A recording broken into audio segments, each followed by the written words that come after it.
ya del curso de investigación de accidentes laborales. El día de hoy vamos a dar por finalizado prácticamente nuestro curso. Hemos revisado todo lo que tiene que ver con el proceso de investigación de accidentes. Hemos ido viendo cuáles etapas son las que van a seguir. Te he dado algunos alcances sobre cómo realizar el tema de tu recopilación de evidencias, el tema de tu entrevista a testigos.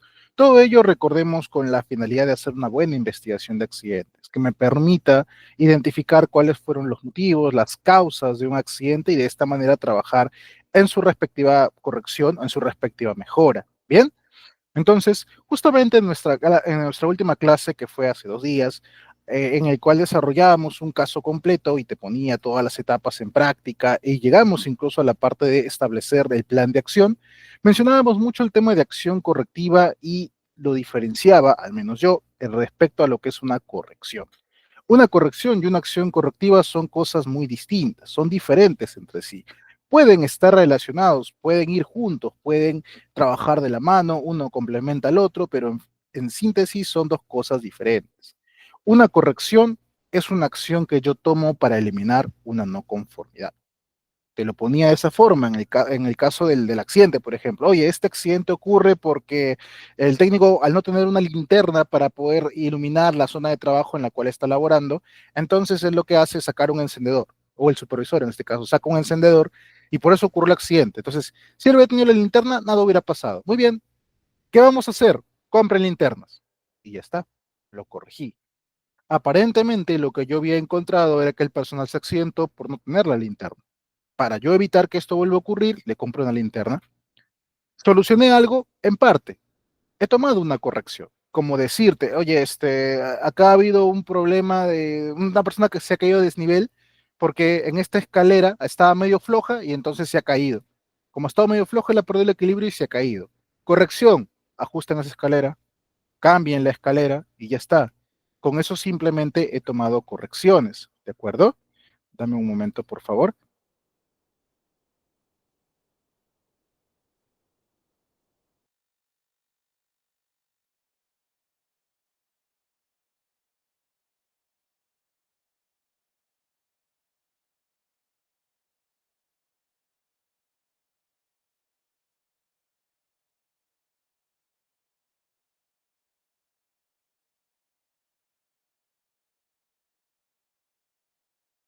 Ok, sorry por esa interrupción, disculpa, un tema con mi internet. Bien, entonces como te decía, la corrección es básicamente lo que yo hago para tratar inmediatamente el accidente, para tratar inmediatamente el evento que ha ocurrido. Te decía, ¿no? Falta la linterna, compremos la linterna. Esta escalera está floja, ajustemos la escalera y listo. Simplemente corregimos lo que tengo en el momento. Como decir, he solucionado el acto y la condición subestándar, que está bien, ¿ah? No digo que esté mal, definitivamente está muy bien, aunque deberíamos haberlo hecho antes del accidente, pero de acuerdo, está bien, lo estamos tomando. Sin embargo, para yo evitar la recurrencia del accidente, no me puedo quedar con eso. Ahí entra la acción correctiva. La acción correctiva es una acción que yo tomo para eliminar la causa de una no conformidad. Ahí va la diferencia. Yo tomo una corrección para solucionar el problema. Oye, compra la linterna, oye, ajusta esa escalera o repara la escalera. Genial, solucioné el momento. Y luego me pregunta, oye, ¿y por qué no tenían la linterna? ¿Que no se han comprado antes? No, de hecho sí habían. ¿Y por qué no las usaron? Oye, ¿y esa escalera por qué estaba floja? ¿Que nadie la detectó antes? Así como esta, hay otras más. ¿Cómo aseguramos de que en un futuro de nuevo no se vuelvan a aflojar y por eso se vuelva a caer más personal? Ahí va la acción correctiva. Entonces implementaré un programa de revisión, un programa de mantenimiento, reemplazaremos las escaleras por otras plataformas de elevación, etcétera. Ahí va la acción correctiva. Tomo una acción mucho más profunda, una acción que se supone es más eficaz. Digo que se supone porque no voy a hacer cosa que se implemente alguna acción aparentemente más elaborada, pero en realidad no resuelve el problema.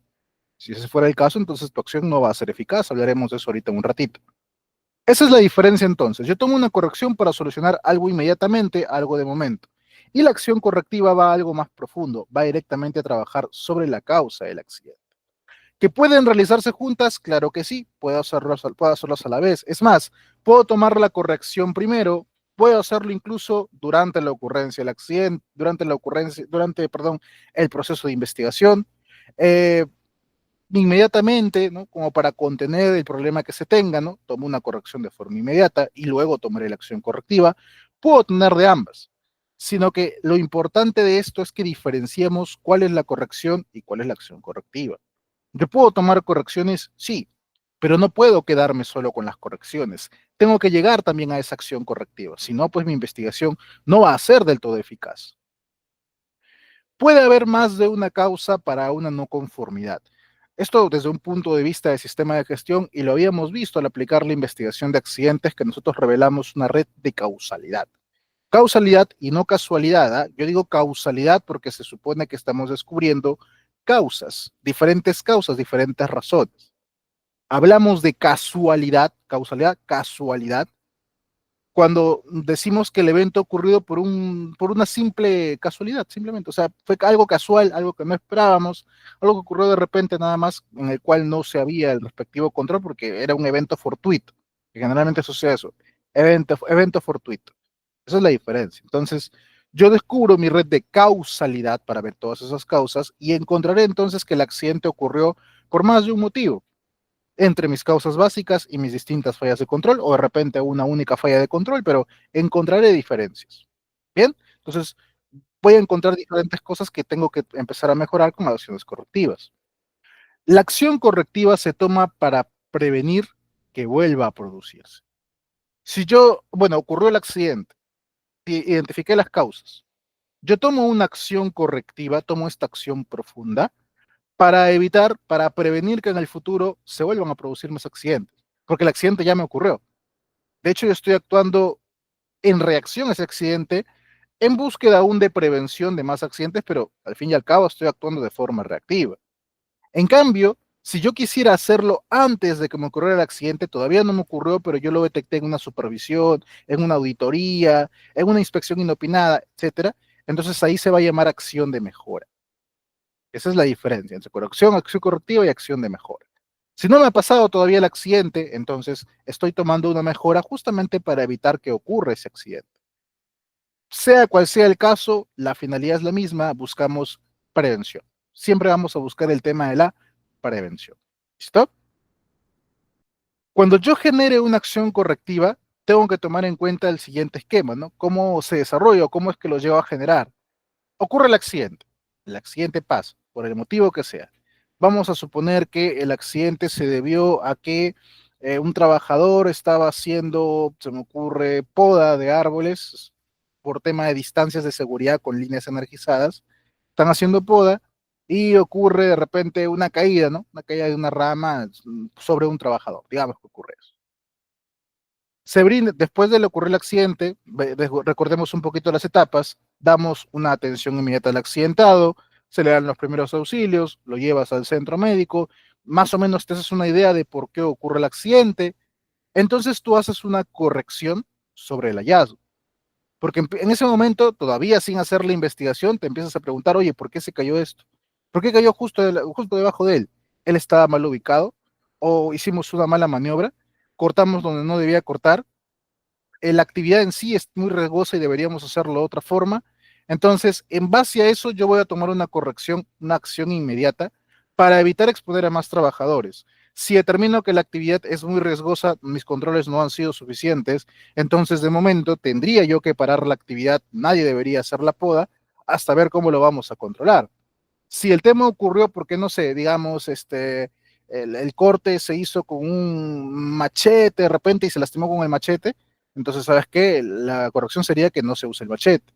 Lo estaba haciendo con una motosierra, la motosierra se trabó y por eso me accidenté, entonces nadie más debería usar esta motosierra. Tomo una corrección sobre lo que tengo ahí, lo mando a mantenimiento, etcétera. Pero es una corrección sobre lo que tengo a la mano, lo que pude determinar a simple vista que fue lo que ocasionó el accidente. Eso es una corrección. Paralelamente o después de esta corrección, hacemos la investigación, ¿cierto? Hacemos nuestra investigación de accidente, haremos nuestro análisis de causa raíz, que es el punto central de la investigación, y en base a eso determinaremos por qué ocurre el accidente.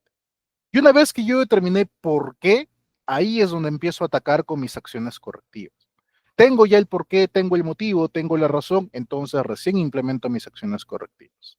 Y una vez establecidas estas acciones, entonces las implemento porque no puede quedar simplemente en decir esto voy a hacer, sino que hay que llevarlo a cabo, hay que hacerlo, y luego evaluaremos o verificaremos la eficacia para dar finalmente el cierre de la acción. Ese es el proceso entonces que nosotros deberíamos seguir para generar una acción correctiva.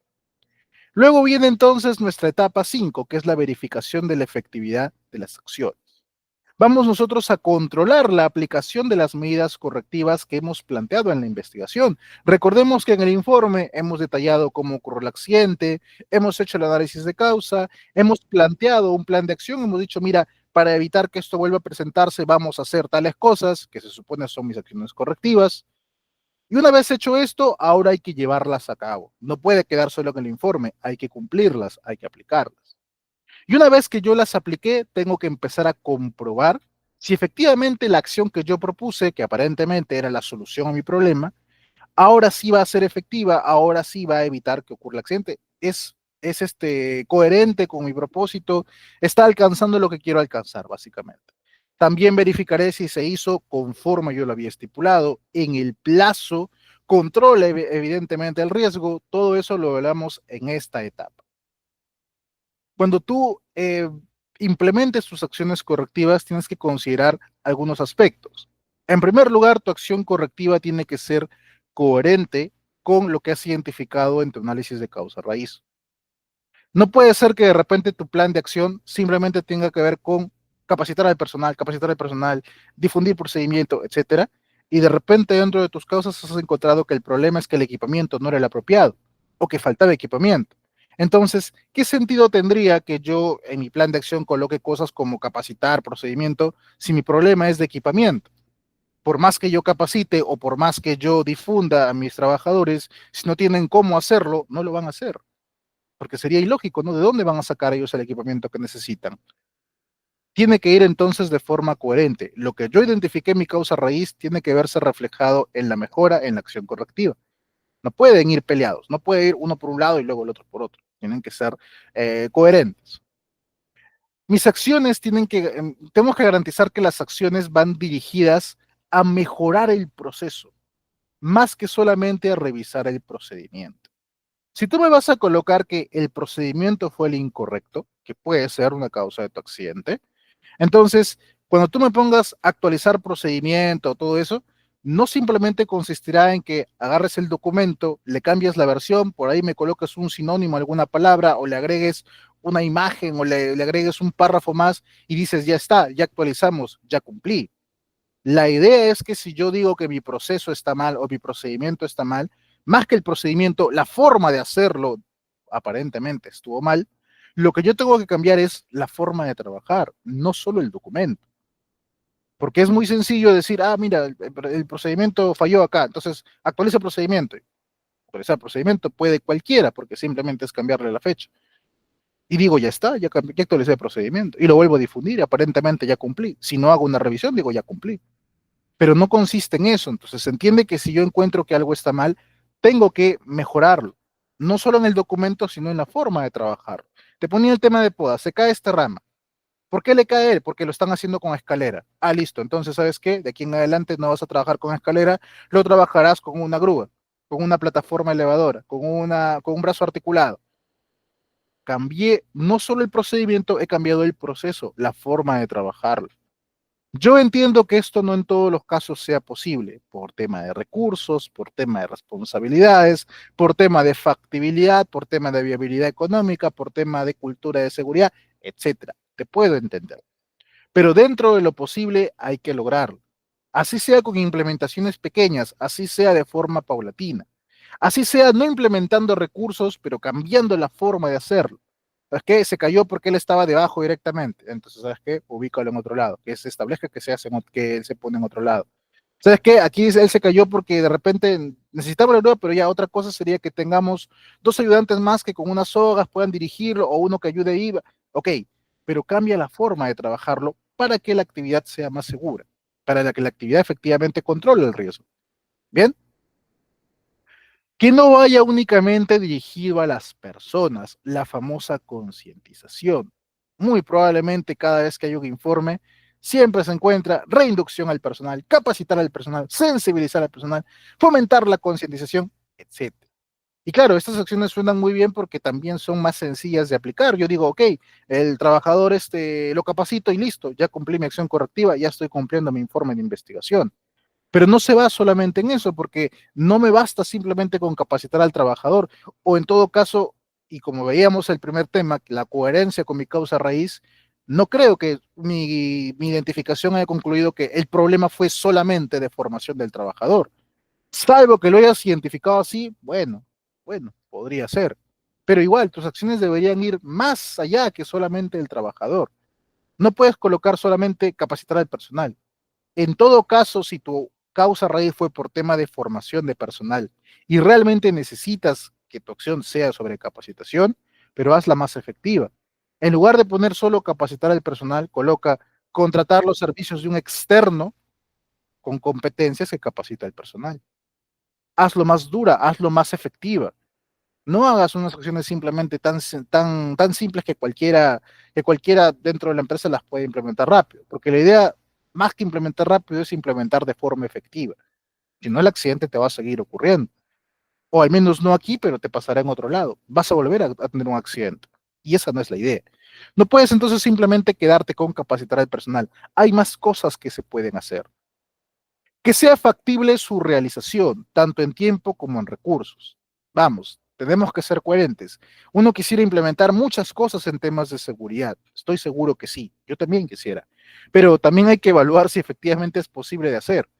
Por tema de si la empresa me va a gestionar todo ese monto que necesito, por tema si me va a alcanzar el tiempo para poder hacerlo, por tema si de repente el personal estará dispuesto o no a ejecutarlo en el menor tiempo posible, si es factible o es compatible con el tipo de actividad que realizamos. Todo eso tenemos que evaluar. Mi acción tiene que ser posible de realizar. No digo que te pongas acciones, bueno, no es extremos, ¿no? Ni muy imposibles, ni tampoco muy fáciles. Tiene que estar en un nivel coherente, algo que realmente se pueda llevar a cabo. Y tiene sí o sí que indicar fechas de cierre, tiene que tener sus plazos. No podemos dejarlo muy abierto. No puede ser que mi acción sea a partir de la fecha. No puede ser que mi acción, como generalmente se pone, acción plazo inmediato, acción plazo ahora mismo, acción plazo, le ponen el día que elaboraron el informe. No, la idea de poner un plazo es básicamente hasta tal fecha tiene que estar implementado. Ingeniero, digamos que mi acción tiene que ver con algo así como a partir de la fecha, ¿no? Digamos que mi acción se llama así, a partir de la fecha, cada vez que alguien solicite tal actividad tendrá que comunicar a su supervisor por tal motivo. Ok, entonces eso se supone que va a quedar perenne, Inge. Entonces, ¿cómo pongo mi plazo? Tu plazo será para sustentar evidencias de que así lo están haciendo. Pongo un plazo de 30 días o 15 días y la evidencia de cumplimiento es que, mira, a partir de esa fecha, todos los días, ¿no? O semanalmente o cada vez que requirieron, se está llevando a cabo conforme lo hemos establecido. Ya está.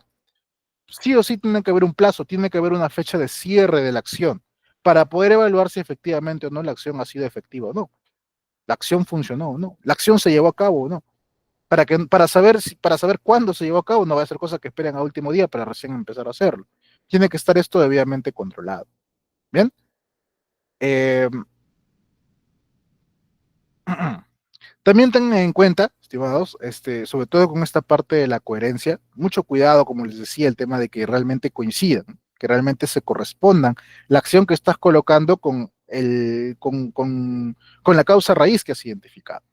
Yo te comento, mira, tenía un compañero, tengo, bueno, es un amigo todavía, en que me comentaba, ¿no? De un accidente que le había ocurrido en su sede, también en el área de seguridad de él. Él me comentaba lo siguiente, ¿no? Me envió su informe y me dijo, mira, apóyame a ver, a revisarlo, a ver qué le podemos mejorar o mírame a ver qué cosa le corrijo. Entonces el accidente más o menos ocurre así. Era básicamente así, una actividad como estas de poda, básicamente, en el cual ellos estaban trabajando con un brazo articulado. Entonces, ¿qué ocurre? Ocurre que ellos, como estaban trasladándose, el brazo se desplaza y como que se atasca con unas ramas o era fibra, no recuerdo bien, pero el chiste es que se atasca el bracito, como que no podía moverse, como que se había quedado atascado, una mala maniobra y se había quedado atascado. Entonces, uno de los trabajadores que estaba abajo, para poder apoyar en el tema de desatrancarlo, para hacerlo más rápido, sube al tolva del camión y con la mano empieza a retirar la rama o fibra, lo que había ahí, con la mano empieza a retirar. Cosa que cuando hace ese movimiento, al final su mano queda atrapada, las cositas del brazo, y se fracturó un dedo. Afortunadamente no fue nada tan grave como probablemente de repente decías, no, se voló la mano completa, pero sí se apretó un dedo y se fracturó el dedo. Un accidente incapacitante, pero podemos pensar que pudo haber sido peor, así que fue un accidente así. Entonces, ellos identificaban, bueno, él identificaba en el informe que el accidente se debía, y lo recuerdo claramente, a problemas con la comunicación. Y yo le comentaba, oye, pero ¿cómo así tema de comunicación? O sea, no sé, la grúa hacía mucho ruido y ellos no tenían rigger que con señas le indicara dónde mover, o cómo así, ¿no? ¿A qué te refieres con que la falla de control es falta de comunicación? ¿A qué te refieres? No, es que ellos, no, es que no, sí había rigger y sí sabía, pero lo que pasa es que nadie le comunicó al trabajador que no tenía que meter la mano ahí. O nadie comunicó que el riesgo estaba ahí presente. Yo le decía, pero eso más que comunicación, eso es falla, yo te diría, de la identificación, ¿no? Que nadie ha visto el peligro o el riesgo de meter la mano de esa forma. Ahora yo digo, yo no he participado de tu investigación, pero te pregunto, ¿no? Porque se me viene a la mente. En el procedimiento de trabajo o en el estándar de uso de este equipamiento, ¿han colocado algo relacionado a qué tienen que hacer si es que si es que se traba una rama o se traba con un cable o algo así? ¿Han colocado eso? No, en el procedimiento no está. Entonces, él, obviamente, al no tener conocimiento de eso, él ha pensado que con la mano está bien, aunque los demás de repente pudieran tener la noción de que mejor hubiera sido usar un palo, una madera, un fierrito o algo que le permita no exponerse, ¿no? De repente. Pero claro, eso es a nivel de lo que ellos podrían pensar, pero no puedo ponerme a suponer eso nada más. Debería estar estipulado. Entonces, ¿por qué mejor tu falla de control para mí sería un tema de que incumple el procedimiento, o sea, de que el procedimiento es defectuoso, que falta especificar más o que falta identificar ese riesgo dentro de tu hiper, que tampoco he revisado, pero entiendo que debe estar, que debe faltar ahí también, si no estuviera en tu procedimiento. Yo creo que por ahí va la causa más que el tema de comunicación, le dije. Puso a pensar y dijo, ah, sí, creo que sí, tiene razón, ¿no? Pero sigue revisando igual por si acaso. Y seguí revisando y cuando llegué a fallas de control, que ya yo tenía entre mí diciendo, bueno, si acá la causa raíz es falla de comunicación, obviamente su plan de acción va a estar incorrecto porque va a estar relacionado con temas de comunicación, ¿no? Y cuando leo el plan de acción, lo que encuentro es actualizar procedimiento o mejorar el procedimiento, pero relacionado con el procedimiento. Y le dijo, oye, pero mira, acá en el plan justamente has identificado que el problema es tu procedimiento y cómo en tu causa raíz me pones otra cosa. Ah, sí, ¿no? Así, ¿no? Tiene razón. Ah, sí, no, tiene razón. O sea, dos errores, menos mal que en esa segunda la chutó, pero fíjate cómo tiene que haber correspondencia. Y en todo caso, si te das cuenta que tu plan de acción no coincide mucho, evalúa cuál de los dos está mal. ¿Está mal tu acción o está mal tu identificación? Yo entiendo también que muchas veces uno en la identificación de causa raíz no quiere poner ciertas cosas por temor a que te vayan a sancionar, por temor a que la culpa evidentemente sea de la empresa. No puedo yo ponerme a discutir contigo o a obligarte, ¿no? Sí, quizás a sugerirte de que pongas las cosas como deberían ser por tema ético. Yo no puedo controlar eso, pero lo que yo sí te sugeriría encarecidamente es que ya lo que le quieras entregar a tu cliente o a la autoridad no es algo que yo controlo. Quieres colocarle lo que tú mejor creas, no me voy a meter, pero sí te sugeriría que internamente trabajes realmente con las causas raíces. Porque recordemos que el objetivo de la investigación no es quedar bien con tu cliente, no es quedar bien con la autoridad, sino es evitar más accidentes. Para eso yo hago una investigación. No es lo recomendable que mientas en tu informe o que acomodes las cosas, pero si es que igual determinaste que lo ibas a hacer porque, no sé, tomaron la decisión, te sugiero que al menos internamente el tratamiento lo hagan de la forma correcta. Está bien, puedes engañar a los demás, pero a ti mismo no te vas a engañar, porque te vas a perjudicar a ti mismo. Si quieres mejorar realmente, tienes que implementarlo de la forma correcta, ¿de acuerdo? Y siempre ten mucho cuidado en cómo llegar a esa causa raíz, igual, como te decía. Bien, esta parte ya la habíamos revisado, ahorita he hecho casi menos un recordatorio, como ampliar un poquito más, porque esto lo habíamos visto en la clase anterior. Ahora hablemos acerca de la eficacia de las acciones. ¿Cómo voy a evaluar, ingeniero? Para eso he venido yo a esta clase, porque yo el resto ya lo sé, ya lo entendí muy bien, pero quiero saber cómo evaluar la eficacia que usted dijo que me iba a enseñar muy bien. Primero, define un periodo para revisión. Tu acción debe tener cierto plazo para cerrarse, un plazo para ver si efectivamente se cumplió o no. Si gustas, puedes usar ese mismo plazo para evaluar qué tan efectivo ha sido o en todo caso defines un nuevo plazo, un plazo extra, como que una semana más, 15 días más, un mes más, para medir la eficacia de esta acción, para ver qué tan buenos resultados te ha dado. Entonces, uno, haz muestreos posteriores para cerrar el plan. Tu acción ya se ejecutó, genial, no está cerrada aún, solamente hemos ejecutado. Si quiero cerrar, entonces un mes, 2 meses, 3 meses después empiezo a ver si la acción funcionó o no. Principalmente lo que yo voy a buscar con mis acciones es que no haya más accidentes. Si no ocurren más accidentes, se entiende que mi acción ha sido efectiva. Puedo evaluar el desempeño del personal, puedo asegurarme de ver qué tanto ha mejorado en tema de su comportamiento o en tema de sus conocimientos. Puedo establecer nuevos indicadores, nuevos índices, nuevos objetivos con nuevas metas en seguridad. Puedo hacer una disminución o una optimización de mis recursos. A partir de eso también de repente puedo evaluar qué tan eficaz ha sido mi acción. Puede ser que yo lo determine en base a la eliminación de la fuente generadora de esta no conformidad. Mi fuente generadora fue que faltaba un programa de capacitación. Listo. Entonces hay que ver si mi programa de capacitación se ha implementado, se está ejecutando, se cumple, se tiene planes para otro el próximo año, etcétera. O también puedo medir esta eficacia en base a mis resultados en auditoría. Puede ser que en base al resultado de un auditor yo pueda determinar si efectivamente la acción funcionó o no funcionó. ¿Sí? Entonces, estos son algunos de los lineamientos que puedes seguir para evaluar tu eficacia. Inge, a ver si lo entiendo. O sea, yo implemento mis acciones porque no quiero más accidentes, ¿cierto? Claro. Y si no me ocurren accidentes, se entiende que la acción funcionó, ¿correcto? Pero ingeniero, yo no controlo el futuro. O sea, ya puede que en un mes, 2, 3, 6 meses no me pasen accidentes, pero yo no puedo estar convencido que al siguiente año no me vayan a ocurrir. Me pueden ocurrir. Entonces, ¿qué hago? ¿Mi acción nunca se cerraría o cómo funciona esto? Sí, buena observación. Bueno, lo observé yo, pero bueno. Lo que tendrías que hacer en ese caso es determinar plazos. Por eso indicamos que tiene que haber periodos. Ya, tú implementaste esta acción. ¿Cuándo la vas a cerrar? Digamos, en un periodo de 6 meses, yo diría un año, pero bueno, ya, 6 meses o 3 meses, no te tienen que ocurrir más accidentes o incidentes de este tipo. Si no te ocurre en ese plazo, efectivamente mi acción funcionó. Listo, ya está. Ya está, mi informe cerró, se acabó ahí. Ingeniero, pero me pasa uno, digamos, en 2 años. Bueno, una nueva investigación, porque este informe ya cerró. Este informe ya determinó que efectivamente en el plazo que estableciste fue efectivo.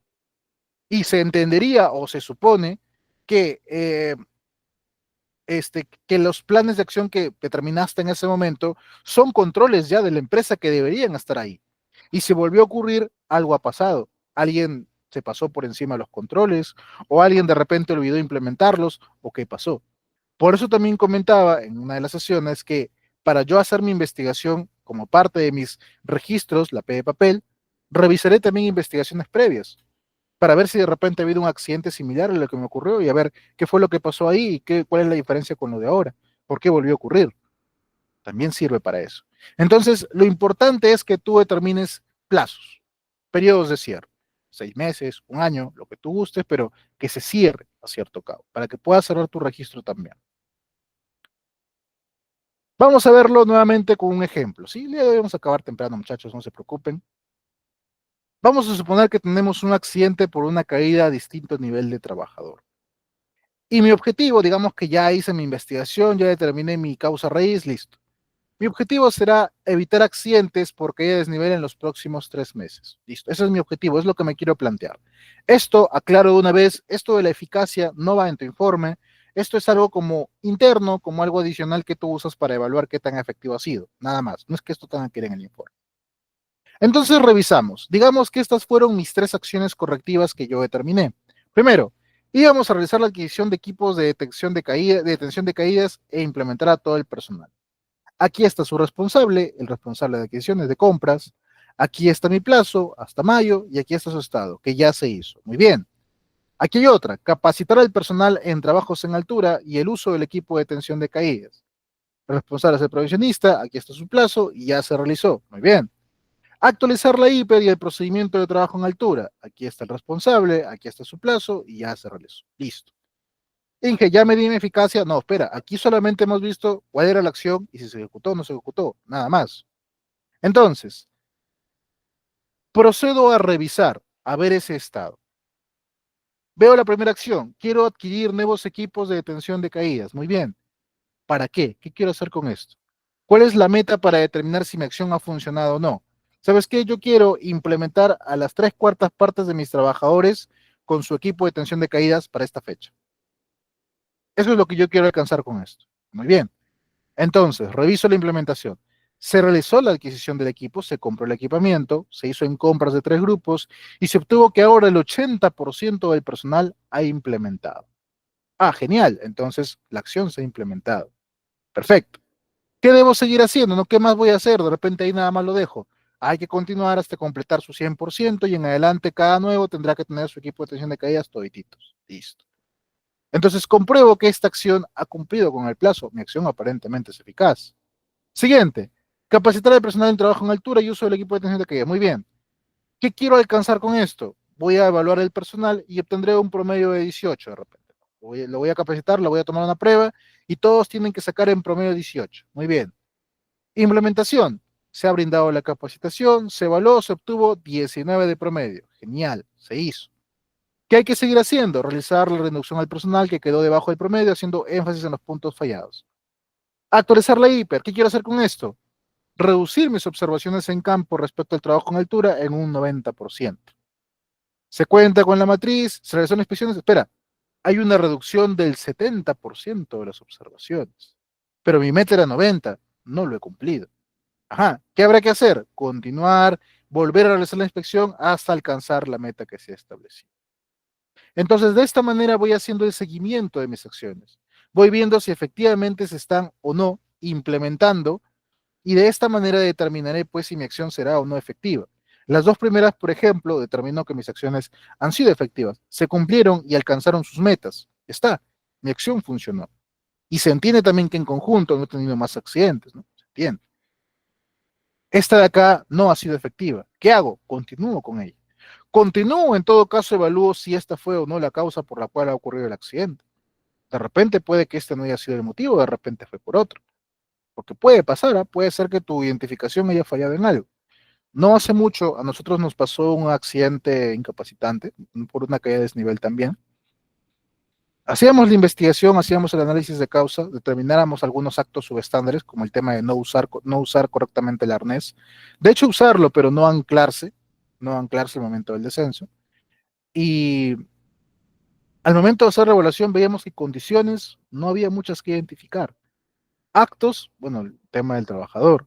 Factores de trabajo, temas del trabajador probablemente, o factores personales, factores de trabajo, no había casi ninguno.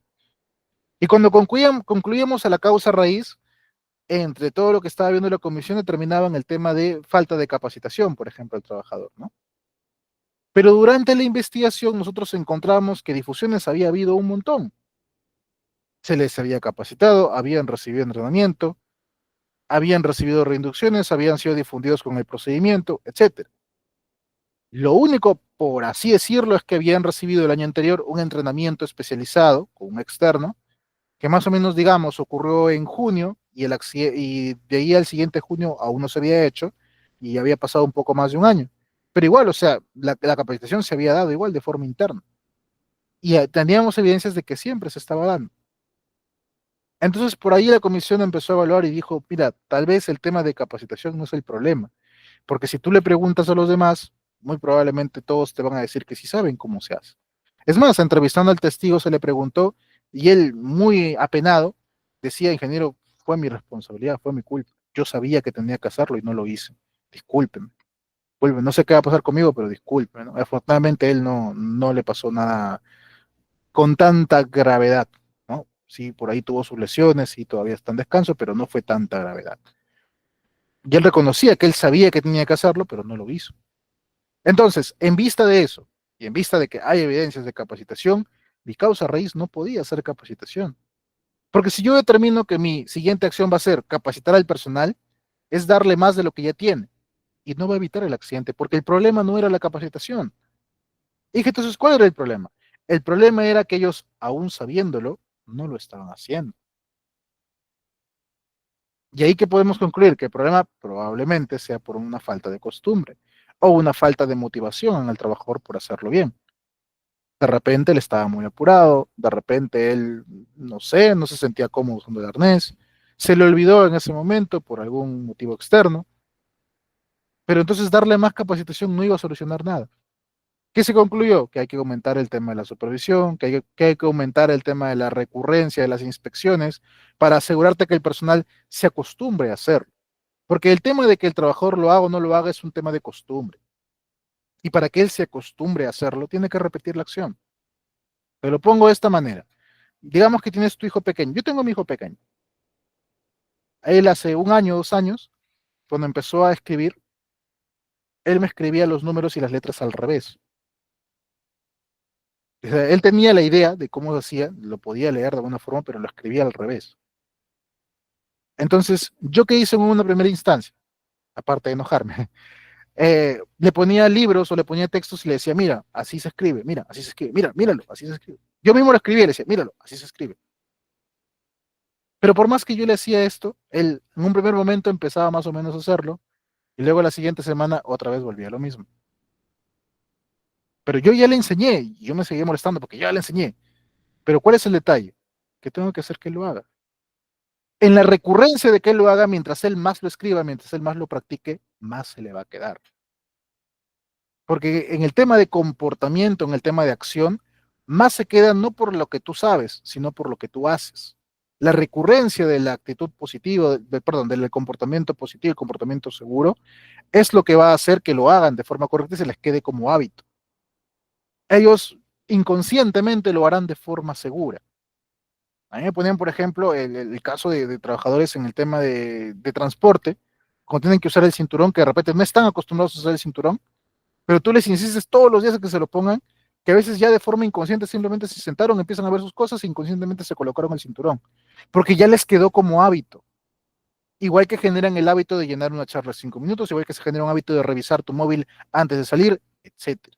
La idea es generar ese hábito, la idea es generar ese comportamiento seguro, ¿sí? Por eso te digo, ten mucho cuidado cuáles son realmente las causas, porque si no las identificas bien, pues tus acciones no van a ser igual de efectivas. Entonces, de esa manera es como vas a hacer la medición de la eficacia.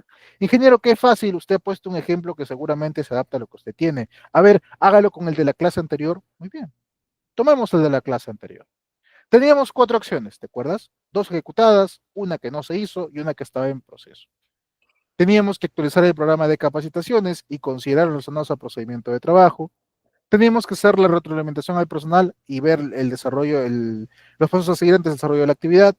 Había que establecer un procedimiento de comunicación para casos de emergencia donde haya que paralizar o suspender la actividad y había que actualizar la hiper, ¿no? Porque habíamos determinado que no era tema de equipamiento, que sí había, sino más que todo era tema de comunicación y de capacitación. Muy bien. Entonces, nuevamente, establezco qué meta quiero alcanzar. Ok, yo voy a hacer un programa de capacitación al personal. ¿Qué quiero alcanzar con esto? ¿Sabes qué? Quiero que todo el personal participe. Quiero que todos conozcan sobre eso. Entonces, voy a asegurarme que haya por lo menos un 95% de asistencia. ¿Le quieres poner 100? Bacán, no me molesto. Yo le he puesto 95 nada más. Entonces, la implementación. Se actualizó el programa, se dictaron 3 de las que hemos considerado sobre procedimientos de trabajo y tenemos el 100% de asistentes. Genial. ¿Qué acción voy a seguir haciendo? Hay que continuar nada más. Pero ya, mi acción básicamente es efectiva y ya se cerró. Vayamos con la otra que sí se ha realizado, ¿ya? Actualizar la hiper, considerar riesgos de deflagración en las actividades en espacios confinados, que ya se realizó. ¿Cuál era mi meta? Reducir las observaciones en campo respecto al trabajo de espacios confinados en un 100%. No quiero más observaciones. ¿Y cómo vamos? Se actualizó la hiper, se realizaron las inspecciones y durante las 2 semanas que ha durado el plan, se ha encontrado 0 observaciones. Ah, genial, mira, actualizamos todo, aparentemente todo va bien, entonces 0 observaciones. Mi acción ha sido efectiva, perfecto. Hay que continuar, seguir difundiendo, perfecto. Veamos las otras dos, veamos esta. Realizar retroalimentación del procedimiento de trabajo, verificar los pasos, etcétera. Muy bien. ¿Cuál era mi meta? Mi meta también era reducir las observaciones en campo respecto al trabajo en espacios confinados.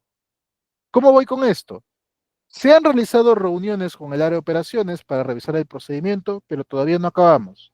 Queda pendiente aún una reunión más para revisar lo faltante. Ah, ok. Entonces, hemos avanzado en parte, como no he acabado la acción, no es posible para mí medir la eficacia.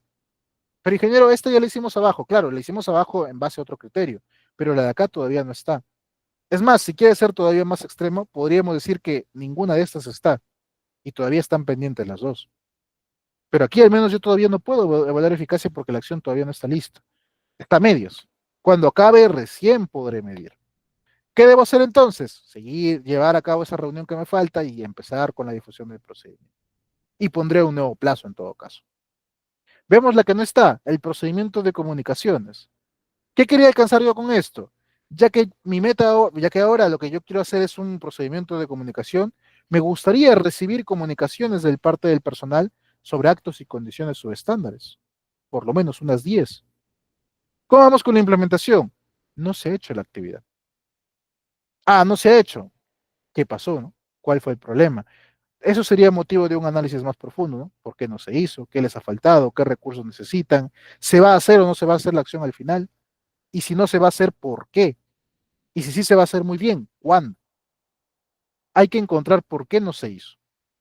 Podría ser que se les olvidó, podría ser que nadie hizo seguimiento, podría ser que se dieron cuenta de que esta acción no va realmente con lo que necesitamos, en cuyo caso habrá que sustentar por qué y habrá que reemplazarlo o habrá que determinar otro plan o de repente ya simplemente se quedaste sin ese plan, viendo si es efectivo o no. ¿De acuerdo? En todo caso, en este se determina que sí se va a hacer. Muy bien, implementar el procedimiento y difundir, pondremos un nuevo plazo. De esta manera, así de esta forma tan simple, por así decirlo, es como vas a llevar el seguimiento de la eficacia de tu acción. Le puedes agregar una columnita más para colocar si fue eficaz o no. Listo. Esa es la forma en la cual deberías hacerle el seguimiento a estas acciones. ¿De acuerdo? Muy bien. Hasta aquí, ¿alguien dudas, preguntas? Yo me pasé a la siguiente diapo y no sé si se han entendido o no. Hasta aquí, ¿alguien dudas, preguntas de repente? Sí. Insisto, esta parte de la eficacia no forma parte de tu informe. De hecho, muy pocas veces también algún inspector o SUNAFIL o un auditor te va a pedir esto a detalle. Auditores de repente sí, ¿no? Auditor te va a decir, oye, por ahí de repente alguno que quiera saber un poco más te preguntará, ¿cómo sabes si tu acción funcionó o no, no? Y puedes presentar algo como esto. Probablemente el auditor te diga eh, alguna sugerencia para mejorarlo más, probablemente porque, como insisto, no es muy común. Lo que suele pasar mucho es que te pidan la atención al trabajador, el proceso de investigación, el informe y la evidencia de las acciones. Y una vez que presentaste evidencia de que se implementaron las acciones, muchas veces con eso lo dejaron ahí. Desde el punto de vista de normas ISO en sistemas de gestión, sí es necesario llegar a este apartado. No te dice exactamente cómo, te da de repente por ahí algunos lineamientos generales, pero esta es una forma en la cual lo puedes hacer y que te va a servir bastante y tú mismo le puedes ir adaptando más mejoras conforme tú creas conveniente. Bien, te he compartido con la señorita Melissa, no sé si te ha podido pasar, si no, te va a pasar seguramente más adelante, acabando la clase o el día de mañana de repente, eh, un Excel justamente con esto para que lo tengas ahí en editable y tú ya lo puedas dar el uso que tú quieras, ¿de acuerdo? Ahí lo vas a usar tú como mejor creas conveniente. Bien, entonces eso es respecto a la eficacia. Para finalizar, ¿no? Y viendo, haciendo una revisión rápida de algunos aspectos que nos faltaron, veamos algunas consecuencias de los accidentes. El accidente va a repercutir tanto al trabajador como al empleador. En el caso del trabajador, sufrimiento físico y moral, ¿no? La lesión que va a sufrir el trabajador va a hacer que haya una disminución o una pérdida en su propia capacidad física, dependiendo de la gravedad. Puede ser que sea un trabajador que ha perdido un miembro, ha perdido una parte de su cuerpo. O puede ser un trabajador que ha perdido una funcionalidad o ha quedado, no sé, inválido de repente, o ha quedado de repente sin poder ver, ha sufrido alguna discapacidad ahora. Esto va a conllevar también a que disminuya su vida productiva. Hay trabajadores de que después del accidente ya no tienen el mismo nivel de capacidad y por lo tanto no pueden trabajar en lo mismo. No pueden hacer lo mismo, algunos no pueden ni siquiera seguir trabajando y no tienen cómo sustentar a su familia. Entonces, esto restringe también su ingreso económico, su propio presupuesto personal e incluso el que destinan a sus familias. Esto hace también que disminuya su expectativa de desarrollo personal. Muchos de sus planes que ellos quisieron, muchos planes o proyectos personales que tenían no se van a poder hacer. Va a disminuir su esperanza, su calidad de vida, sin mencionar también pues el daño que va a causar a sus familias, ¿no? El daño de un familiar, la esposa, una madre, unos hijos, que vean pues a su familiar en esas condiciones, esa preocupación que tengan, ¿no? Esa preocupación, esa incertidumbre que a veces suele tener algún trabajador sobre qué va a pasar con él, si va o no volver a recuperarse, cómo va a asumir los gastos que le pueda decaer si es que no va a trabajar, ¿de acuerdo? Porque seamos honestos, la mayoría de trabajadores, la gran mayoría, al menos aquí en el Perú, no está en grandes condiciones económicas. Lo sabemos, la situación está muy difícil. Habremos quienes sí tenemos por ahí apoyo, habremos que sí estamos quizá en una mejor condición, no la ideal, pero en una mejor condición, y hay quienes realmente la están pasando muy mal. Y cuando ocurre un accidente, imagínate todo lo que les va a repercutir. Bien, entonces, esos son algunos daños que va a ocasionar al trabajador.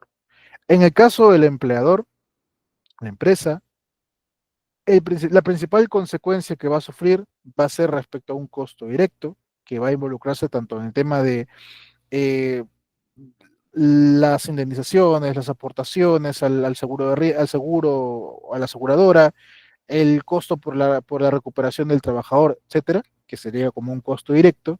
Y también va a asumir algún costo indirecto como tiene que ver, por ejemplo, la disminución en su producción, el tiempo perdido en las jornadas laborales, los daños que pudieran haberse causado a sus instalaciones, a sus equipos, el daño a su imagen.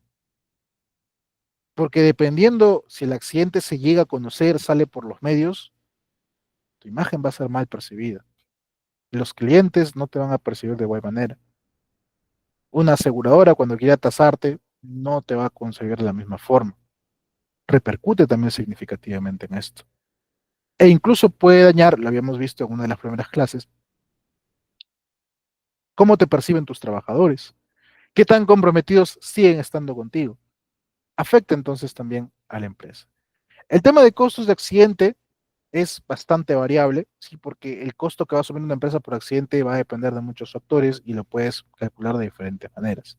Podemos concebir la siguiente teoría, que es la de Frank Beer y George Germain en el 85, que es el iceberg de los costos, en el cual me dice lo siguiente. La parte visible, la parte que más se suele ver cuando hablamos costos, son los costos de lesión y enfermedad, que son los costos médicos, la recuperación, la consulta, los exámenes, etcétera, y los costos de compensación que suelen estar asegurados. ¿De acuerdo? Esos son los costos que a simple vista podemos ver, los costos que a simple vista podemos notar y podemos controlar. Luego hay un costo un poquito más profundo, que también podríamos percibir medianamente, ¿no? Pero está un poquito más profundo, no todos llegan a evaluarlo, que son el daño a los edificios, el daño a los equipos y las herramientas, el daño a los productos o a los materiales que usamos para estos productos, interrupciones, retrasos en la producción, gastos del equipo, provisiones de emergencia o arriendo de algún equipo de reemplazo, si es que fuera el caso. Y mucho más profundo que esto, encontramos los costos que por ahí alguna vez me preguntaron, ingeniero, ¿quién paga por esta investigación? La empresa. El tiempo de investigación. Los salarios que se están pagando, pero que no se están trabajando, el del accidentado, el de la comisión investigadora. Los costos que te va a llevar contratar o preparar a personal nuevo que va a reemplazar a los que faltan. Los sobretiempos que podrían haber. El tiempo extra que vas a necesitar de supervisiones. El tiempo de los trámites administrativos, que ir con la SUNAFIL, que ir con el notario, que ir de repente a la fiscalía, dependiendo de la gravedad. Va a haber una menor producción del trabajador accidentado. Cuando regrese, él no te va a producir igual, va a tomar un tiempo para que él se recupere. La pérdida del prestigio y posibilidades de seguir haciendo negocios. Muchos clientes ya no van a querer seguir contratando contigo si saben que eres propenso a accidentarte. Bien, entonces, por cada pesito, por cada dólar, digamos, que tienes de costos visibles, costos de lesión y de enfermedad, tendrás entre unos 5 a 50 en proporción de otros costos, ¿no? Que son los costos sin asegurar, y más o menos de 1 a 3 de costos misceláneos, costos variados que no suelen estar asegurados. Bien, esa es la proporción, esto es más o menos lo que te cuesta un accidente en proporción. Lo que gastes aquí será 5 a 50 veces más, variado, dependiendo de la gravedad, 5 a 50 veces más de estos costos y será de 1 a 3 veces costos misceláneos variados. Bien, para que tengan en cuenta esa proporción. ¿Qué responsabilidad asume el empleador en caso de un accidente? En primer lugar está la responsabilidad administrativa, que es la que ve la SUNAFIL. Y tenemos también la civil y la penal que ve el Poder Judicial. Administrativa decimos porque el accidente grave son investigados de oficio por la Inspección de Trabajo, en este caso la SUNAFIL. Si se detecta alguna infracción en materia de prevención, se te impondrá alguna sanción económica. Dependiendo de la gravedad del accidente, generalmente ellos van por los más graves. SUNAFIL llegará, investigará, determinará si tienes o no culpa en este accidente y en base a eso te colocará una sanción. ¿Y que puedo apelar? Depende, depende, pero sí, sí se puede. Ahora, te digo depende porque mira, digamos que el accidente no tuvo una fatalidad. Si no tuvo una fatalidad, por ahí que se puede, por ahí que se puede. Si tuvo una fatalidad, ya es más difícil, porque ante la vista de Sunafil va a decir, hagas lo que hagas, no le vas a devolver la vida al trabajador. El accidente ya pasó, insubsanable. Puede considerarlo así. Ahora, igual, si quieres hacerlo, si quieres tentarlo, porque puede ser que Sunafil también falle en algunas cosas, entonces lo puedes considerar. No sé mucho, por ejemplo, justo el día de hoy, revisaba en LinkedIn una publicación de una resolución de Sunafil en la cual consideraban ciertas impugnaciones en un accidente. Más o menos, pues no la pude leer a detalle, o no pude encontrar en sí el accidente como tal, pero más o menos en lo que encontraba en el accidente, lo que había ocurrido era que tenías un trabajador que había pedido apoyo a uno de sus compañeros, ¿no? Que lo reemplace momentáneamente mientras él se iba a hacer otra actividad, que no tenía nada que ver con el trabajo, pero ya, se iba. ¿No? Decía, oye, reemplázame de momento. El compañero fue a reemplazarlo y estaba en una plataforma en altura, se resbaló, se cayó, no había una baranda protectora y ocurrió el accidente, ¿no? Sufrió unas fracturas. Entonces, la actividad que él fue a reemplazar no era actividad de él. Digamos, mi actividad, yo soy operario y tú eres un conductor. No haces mis actividades, pero yo te pedí que vayas a reemplazarme de momento, a dirigir por ahí. Y yo me fui a, no sé, a comprarme una agua de repente y ya tú te quedas ahí. Pero tú no estás apto para esta actividad, pero yo te pedí de favor y tú aceptaste, fuiste a hacerlo. Entonces, entre las cosas que había, por lo que entendía, según lo que leí, lo que había identificado es una FIL para colocar las sanciones. Estaba claro el tema de que no había las barandas protectoras, que si las hubiera habido no se hubiera caído, en primer lugar. En segundo lugar, estaba el tema de que no había una supervisión que evitara que hicieran este cambio raro de funciones para evitar que ocurra el accidente, falla en la supervisión. Y había identificado Sunafil falla en el procedimiento de trabajo, dado que el trabajador se había expuesto a un riesgo, ¿no? Y el procedimiento no lo había contemplado. Así como falla en la identificación de los riesgos, ya que el trabajador conductor no había tenido este riesgo ahí considerado y por eso se accidentó. Más o menos entre lo que recuerdo. Y entonces en la impugnación que le hacen a Sunafil, le decían, oye, pero ¿yo qué riesgo le voy a identificar a ese trabajador si esta no es su función? Yo no le mandaba a hacerlo. Le sugirieron que vaya, ni siquiera fui yo, uno de sus compañeros, y él aceptó. Él no se ha accidentado a causa del trabajo, porque ese no era su trabajo. Él tenía que estar en su trabajo, en su puesto. No fue por causa mía. Ese básicamente era el sustento. Y entonces, luego de revisión, Sunafil concluyó que efectivamente tiene razón. Porque claro, no era parte de la actividad de este conductor exponerse a un trabajo en altura. Él no está facultado para eso. No era tampoco su procedimiento de trabajo de él ir a hacer la actividad del operario porque no era su función. Ahora bien, a pesar de eso, la baranda debería estar. Ellos sustentaron de que estaban en mantenimiento, estaban en reparación, qué sé yo, pero no fue suficiente. Nafil dijo, a pesar de eso, la baranda debería haber estado ahí, o algún otro medio para evitar la caída, y no estuvo, así que esa no te la pasamos, esa sí queda. Y el tema de la falta de supervisión también. Esas dos sí se quedaron, pero las otras dos, que iban a hacer sanciones también, las retiraron, las retractaron porque efectivamente no era parte de su actividad. ¿Entiende? Entonces, hay que tener cuidado, hay que tener en cuenta eso, ¿no? Al momento de hacer la investigación. Por eso te digo, Sutafil puede colocar la sanción que ellos crean en ese momento, pero hay que sustentarlo realmente. Hay que verificar si efectivamente va o no va, ¿no? Efectivamente, de repente están cometiendo un error. Nadie es perfecto, pueden cometer errores. Entonces, hay que tener bastante cuidado con eso e identificarlo correctamente. Hay también una responsabilidad civil, como te decía, porque el trabajador puede pedir una indemnización de daños y perjuicios por el accidente. El trabajador quiere, va, te pone una demanda y listo. Porque recordemos que las sanciones que pone Sunafil no van al trabajador, ¿ah? Sunafil te pone una sanción y queda para ellos. Bueno, para el Estado, ¿se entiende? Nada, no es que le dan un pedacito de lo que sacan al trabajador, nada. Si el trabajador quiere una indemnización, tiene que ir por judicial, tiene que ir por la vía legal. Y también, dependiendo de la gravedad del accidente, puede intervenir fiscalía y puede ser que a la empresa se le imputen ciertos delitos por lesiones al trabajador. Existen esas sanciones también. ¿De acuerdo? Entonces, en el caso de la sanción económica, esto va a depender por el tipo de empresa, la cantidad de trabajadores y la gravedad de la falta. Sunafil te coloca sanciones en base a estos criterios, pudiendo quedar de la siguiente manera. Esto de acá está obviamente en soles, ¿no?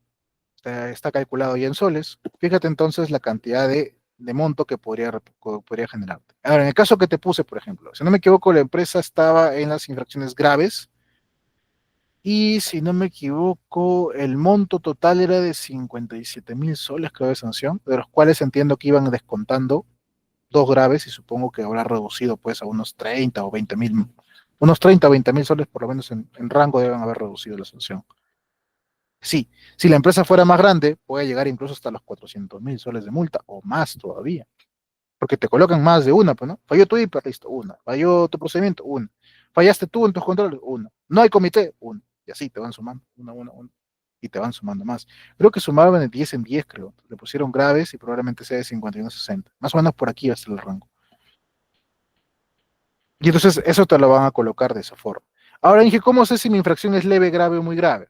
Mira, va a ser una infracción leve toda vez que se deba a una falta de orden y limpieza o a un incumplimiento de alguna disposición o alguna obligación en seguridad, pero que no signifique un riesgo grave a la integridad de la persona.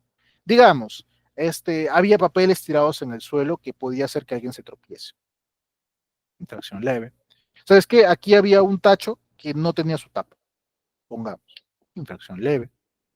Todo aquel que no indique que va a haber un riesgo muy grave a la persona, muy grave a la persona, entonces se puede considerar como una infracción leve, ¿no? Una infracción simple. Es que mira, acá está tu hiper, pero tu hiper está mal la fecha.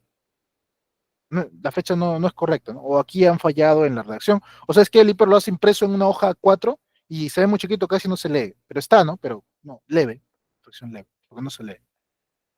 Ese tipo de infracciones. Ahora, si la falta de orden y limpieza implica un riesgo grave a la integridad de la persona, ahí sí sería una infracción grave. También consideramos como graves si no informas, no notificas tus accidentes de trabajo y tus incidentes peligrosos, ni los investigas. Dije, pero ¿cómo se van a enterar? Porque puede que un trabajador lo comunique. O puede que se enteren por redes sociales. De repente alguien lo grabó como un TikTok. Miren, este trabajo que se accidentó y Sunafil lo vio en su cuenta y dijo, ah, mira, esta empresa fue. Ah, listo. Y te caen a investigar. O sea que ha habido un accidente. ¿Por qué no lo han notificado? ¿Lo han notificado? A ver, pruebas de que lo han notificado. A ver su investigación. No han hecho investigación. Ah, listo. Infracción grave de frente. Por no hacer el tratamiento del accidente. O no hacer acá, no hacer tu evaluación de riesgos. La falla en el hiper. No tener tu hiper es una infracción grave. No hacer tu SEMO. No comunicar los resultados. Infracción grave. Incumplir con tu documentación y registros obligatorios conforme al reglamento de la ley de seguridad. Si quieres conocer cuáles son, curso de SOMA. Te espero mañana y la siguiente semana. Incumplimiento del plan de seguridad. No tienes tu plan o lo incumpliste. No cumplir con tus actividades de formación e información, o sea, no hacer tus 4 capacitaciones en seguridad mínimas al año. Incumplir disposiciones en seguridad que deriven a un riesgo grave a la seguridad y salud de la persona. No contar con medidas a los primeros auxilios o la lucha contra incendios. No contar con representantes de los trabajadores, no tener tu comité, no tener tu póliza STR estando obligado. Aquí te dejo algunas imágenes de lo que es falta de orden y limpieza que implica un riesgo grave al trabajador o incumplimiento de disposiciones en seguridad que implica un riesgo grave al trabajador, ¿no? Para que te hagas una idea. Y las infracciones muy graves serán incumplimiento de normas específicas para el periodo de embarazo y lactancia y trabajadores con discapacidad o menores de edad, designar trabajadores a puestos a los cuales no son compatibles, lo que deriva en un riesgo grave. Por ejemplo, en el caso que te decía es una FIL, si el mismo empleador lo hubiera mandado, ahí habría sido una infracción muy grave del empleador, porque él le asignó una tarea para la cual no estaba preparado. ¿entiendes? No cumplir con la confidencialidad de los exámenes médicos. Ten mucho cuidado con tus certificados de aptitud. Cuando una clínica ocupacional te entrega 30 hojas de examen, cuidado. A ti solamente te compete el certificado de aptitud, no te interesa su historia clínica, su resultado de laboratorio, nada. A ti solamente el certificado de aptitud, nada más. Superar los límites de exposición a agentes contaminantes, no tener un sistema de gestión de seguridad o no contar con tu reglamento interno de seguridad, incumplir alguna disposición que ocasione un accidente, obstrucción a la labor inspectora, no dejarlos entrar, no proporcionar información. O sea, aquí nos referimos a cuando tú obstruyes al inspector de Sunafil. Digamos, eh, llegas a Sunafil, te toca la puerta, señores, vengo a inspeccionar a la empresa tal, sabemos que ha habido un accidente, y les niegas, no, es que aquí no es empresa, no, se han equivocado, es más allá creo que es. No, antes era acá, ahora ya no hay empresa acá, no, no es. No, disculpe, es que yo no lo puedo entrar porque no hay el jefe y el jefe tiene que autorizarme para que usted entre, si no, yo no lo puedo dejar entrar. No lo dejas entrar, listo, de frente. Infracción grave, muy grave, por obstrucción al labor inspector. Listo, déjalo pasar.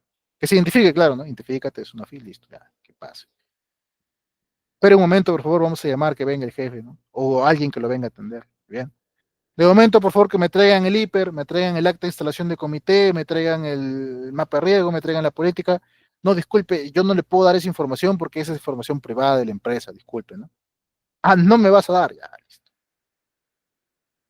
Tráiganos un miembro del comité, no, disculpe, no pueden venir, tienen que trabajar. No los vas a traer. O incumplir las sanciones, por ejemplo, te clausuran el local y tú el siguiente día vas y lo abres como si nada. Otra infracción muy grave. O lo peor ya que puedes hacer, no, que no sabes, estás cometiendo un error, no sabes con quién te estás metiendo. Yo tengo conocidos, lo amenazas, ¿no? Oye, te traes tal seguridad, te lo sacamos ahorita, puñete. Todo eso también contempla lo que es una infracción muy grave, conforme a lo que estipula pues el Reglamento General de Inspección en el Trabajo, ¿sí? Pero aquí me preguntaba alguien, la primera de la infracción muy grave. Ya. Lo que pasa es que recuerda que la SUNAFIL no solamente ve temas de seguridad, la SUNAFIL básicamente revisa todo lo que tiene que ver con derechos laborales, tema de tus pagos, tema de gratificaciones, tema de derechos o beneficios que tiene un trabajador. Entonces, Samuel, hay normatividad que tenemos que cumplir respecto, por ejemplo, a la protección del personal que está en periodo de gestación y lactancia. Por ejemplo, pongo lo más básico, el tema del lactario. Recuerda que empresas que tienen, son 20 o 50 trabajadoras en edad fértil, estén o no estén embarazadas, tengan o no tengan hijos chiquitos, tienen la obligación de contar con un lactario, un ambiente para que las señoritas, las damas que tengan sus bebés puedan ir y amamantar a sus bebés. Entonces, no tienes tu lactario, te coloca una infección muy grave. No cumples con tu cuota de personal con discapacidad. Te mentiría si te digo que me la conozco al derecho y al revés. Más o menos la entiendo, pero no la conozco a detalle. No cumples con tu cuota de discapacidad, también te coloco una infracción muy grave, porque estás incumpliendo normativa laboral. ¿Entiendes? Tu personal en periodo de gestación está embarazada y le asignas trabajos al tercer piso, en lugar de reubicarlo a un primer piso por su estado, por su condición. O todavía no le quieres dar su licencia por maternidad. Entonces, todo eso involucra lo que es la infracción de incumplimiento de normas específicas para periodos de embarazo, lactancia y trabajadores con discapacidad e incluso la protección a los menores de edad. Inge, pero el menor de edad no debería trabajar. Bueno, depende. Es que hay empresas que pues tienen trabajadores medio tiempo, de repente 17 años, por ejemplo, y ellos pues se consideran como menores de edad, como adolescentes. No cumplen los 18 todavía. Entonces, principalmente va por ahí el tema de las sanciones. ¿Sí? ¿Me entiendes? También recordemos que existe una responsabilidad penal, ¿cierto? Decreto de Urgencia 044-2019, el cual modifica el artículo 168 del Código Penal, donde nos dicen que si tú infringes la ley de seguridad estando obligado, te puede caer de 1 a 4 años de prisión. Claro, al empleador, ¿no? Al empleador. Si a causa de esta inobservancia el trabajador muere, sea planillado o sea tercero, 4 a 8 años de prisión. Si la lesión es grave, no murió, pero es una lesión grave, de 3 a 6 años de prisión.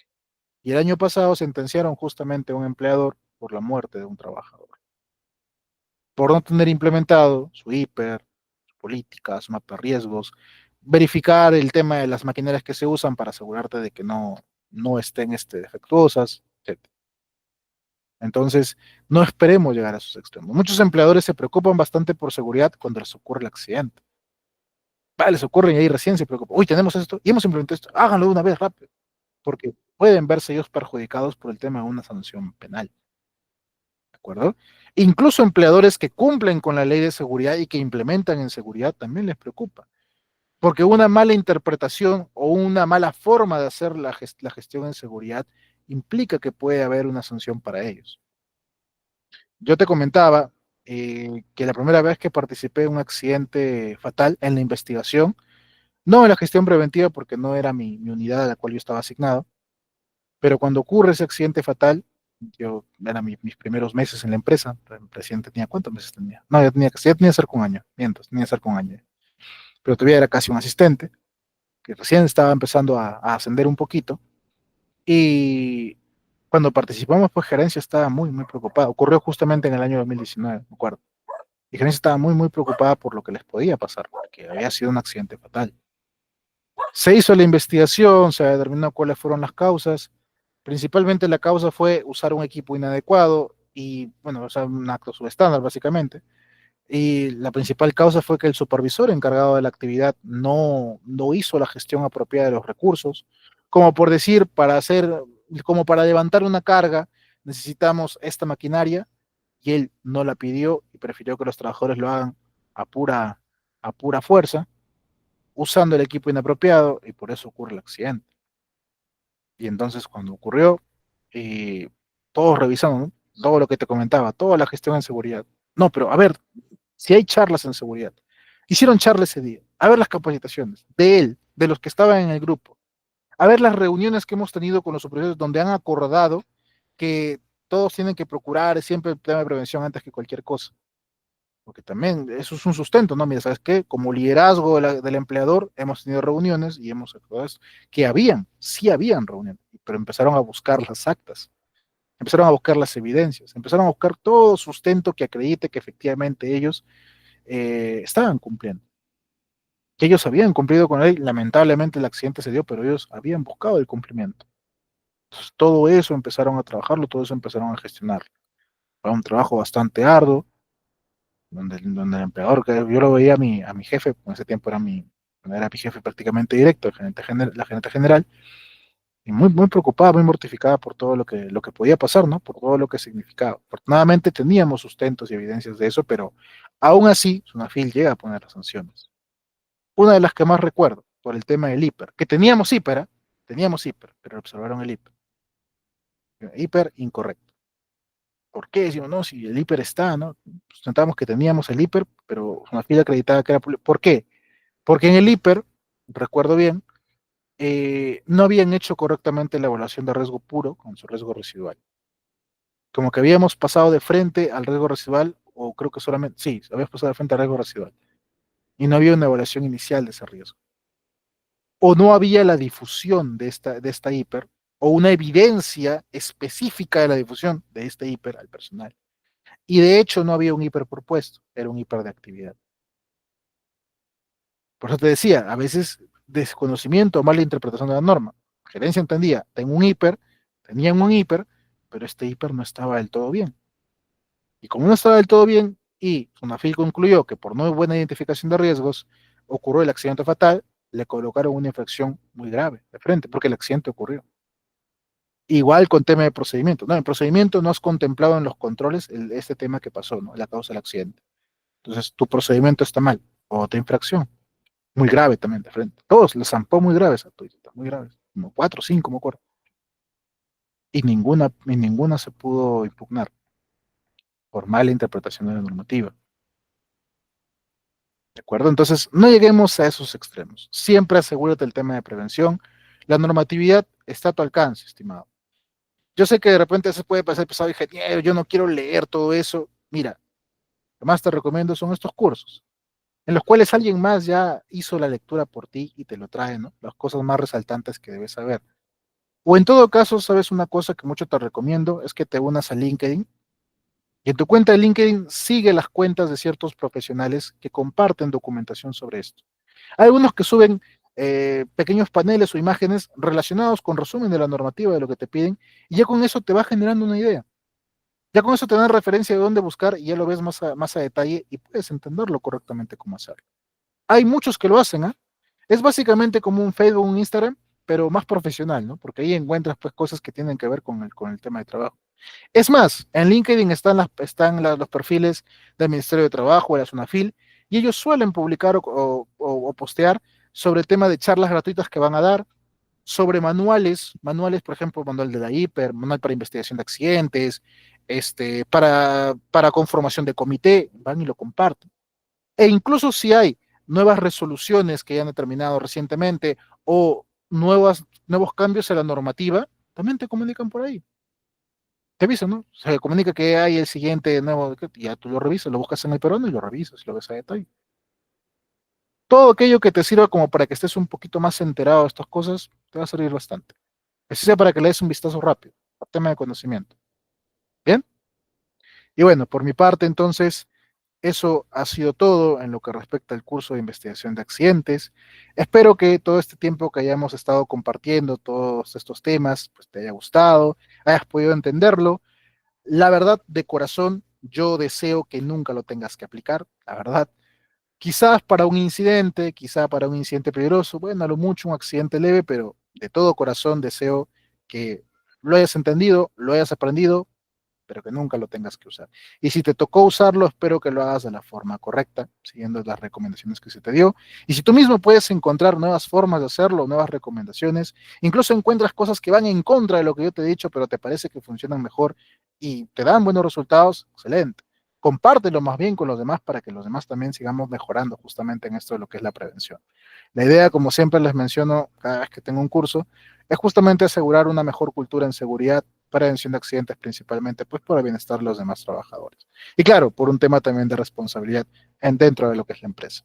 ¿De acuerdo? ¿Alguien más de repente tiene alguna pregunta adicional que quisiera hacer antes de dar por finalizado el curso, antes de pasar con la señorita Melissa para alguna indicación final? Hola Alan, sí, ¿qué tal? Buenas noches, dime.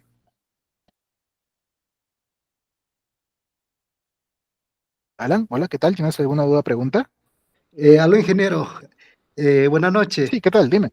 Tengo una consulta. Mira, siempre, por ejemplo, en los trabajos, hay trabajadores que lo gastan sus EPPs, ¿no? En 2 semanas, en una semana. De hecho, que es un porcentaje mínimo, pero no sé si estipula las normas, cada cuánto tiempo hay que cambiarlo, sus EPPs, porque es un problema constante que se ve siempre. Hay personas que lo gastan rápido y el empleador no quiere cambiarlos, ¿no? Mm, cierto, Alan. Yo que recuerde, al menos en la ley general, la ley de seguridad, no existe un plazo así determinado que te diga el EPP.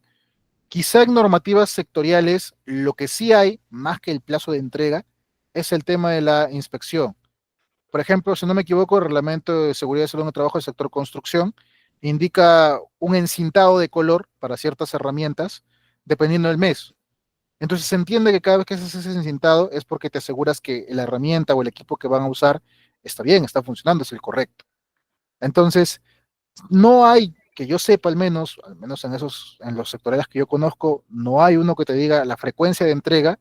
Lo que sí te van a indicar es que hay una supervisión constante para asegurarte de que el equipo funcione.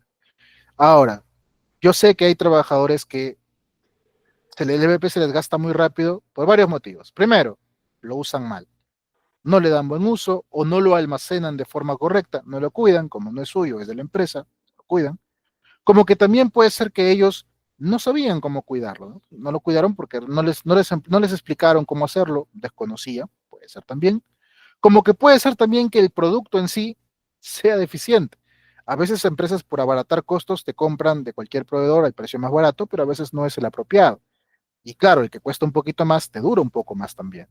Puede ser también ese el motivo. O también puede darse el caso de que haya trabajadores, porque malos trabajadores y buenos trabajadores existen, no hay de un solo grupo, hay de todo. Hay trabajadores que pues te hacen el cambio del equipo, ¿no? Por ejemplo, se me ocurre, le entregas un juego de alicates nuevo y ¿sabes qué? Ellos agarran y dicen, uy, se ve bacán, traigo uno de mi casa que se vea parecido y digo, mira, ya se gastó, ya cambian y obtengo otro nuevo. Entonces, hay trabajadores que lo hacen, como que hay trabajadores que también los desaparecen. O hay trabajadores que usan las herramientas para otros fines, como por ejemplo para fines personales, como para trabajos particulares. Y pues se va desgastando y se va dañando. Lo que yo recomendaría en ese caso, lo que solemos hacer nosotros, por ejemplo, es, en primer lugar, asegurarte que el proveedor que te entrega sea confiable. No te digo que compres el más caro, pero sí ubícate uno que pues más o menos te brinde esa garantía, ¿no? Esa garantía de que el EVP te va a servir. Lo siguiente es enseñarle al personal cómo usarlo apropiadamente, cómo almacenarlo adecuadamente. Por ejemplo, un arnés de seguridad. El arnés en buenas condiciones te debe durar un periodo de unos 5 años. Pero si este arnés le tiran grasa encima, lo guardan con cualquier sitio, lo aplastan poniéndole peso encima, lo dejas expuesto al sol, no te va a durar los 5 años. Menos tiempo se va a gastar ese arnés, ¿cierto? Entonces, hay que capacitarles para enseñarle correctamente cómo hacerlo. El otro punto sería elaborar formatitos de responsabilidad con el trabajador. O sea, tú más o menos calcula cuánto debería durarle. Ponte, ¿ya? Ponte que el EVP le debería durar unos 3 meses. Ponte que unos guantes de cuero le deben durar unos 3 meses, más o menos. O un mes, lo que tú determines, lo que crean conveniente. Eso en coordinación con de operaciones, obviamente. Entonces, determina que ese es el plazo que te debe durar. Si un trabajador te lo trae en menos tiempo, se entiende que le hizo mal, que le dio mal uso, salvo que haya algún sustento apropiado para demostrar que no fue por mal uso, sino por otro factor. Entonces, si fue por mal uso o fue por pérdida, es que yo te lo repongo, pero te voy a hacer el descuento efectivo, porque no lo cuidaste el equipo. Muchos se van a quejar, muchos dicen, no, esto es ilícito, no sé cuánto, pero ya es un trato que deberías hacer internamente con el trabajador. Es lo que nosotros hacemos, por ejemplo. Para entregarle BP al trabajador, siempre controlamos, ¿no? Cuando te di, oye, mira, te daba hace un mes, ¿cómo así que ya se gastó? Este no es el que te daba, no, sí, este es. Mira, ha pasado poco tiempo, yo te lo cambio, pero te voy a tener que descontar. No, entonces no me cambies, igual, te van a encontrar ahí, te van a observar, igual te voy a tener que cambiar, igual te voy a poner el descuento, así que no sé. Tú dime, ¿no? O consígueme el que sí es. Ya, yo veo. Pero la idea es justamente que el trabajador se acostumbre a cuidar las cosas, porque claro, el trabajador se le da manos llenas también, pues no va a apreciar ese valor, no lo va a cuidar realmente. Primero, asegurarte de que conozca cómo cuidarlo y segundo, pues agenciarte estos formatos de compromiso, de uso del equipo para que lo apliquen de la forma, se puedan aplicar descuentos en el caso que fuera necesario. Que espero que no tenga que llegar a ese extremo, pero si es que no lo cuidan realmente el equipo, pues ni modo. Ahora, también hay que ser consciente, ¿no? Porque puede ser que el equipo realmente se desgaste porque pues le dan duro y parejo y el tipo de actividad que realizan y pues ni modo, ¿no? ¿Qué se va a hacer? Pero si es preciso, entonces habrá que hacerle el cambio necesario. ¿De acuerdo? ¿Alguien más? ¿Alguna duda, pregunta? Ah, ok, Ok, adelante. gracias, ingeniero. O una consulta más. Sí, El dime. índice de accidentabilidad en el denominador, por ejemplo, está números de horas hombres trabajadas, ¿no? En esa fórmula se considera lo que es las horas hombre del personal administrativo. Claro, o sea, es total. Ay, ay, ay. Salvo que tú me consideres, porque si no me equivoco, en ese formatito justamente hay un apartado para colocar la cantidad de horas, perdón, la cantidad, sí, el área. Salvo que tú lo segmentes por área, bueno, pues si es tu estadística a nivel general de empresa, también tendrías que considerar administrativo. Incluso tendrías que considerar las horas extra también. Considera también tus horas extra ahí dentro de lo que es tu cantidad de horas trabajadas. Ya, ok, ok, ingeniero, gracias. Muy bien. ¿Alguien más alguna duda, pregunta?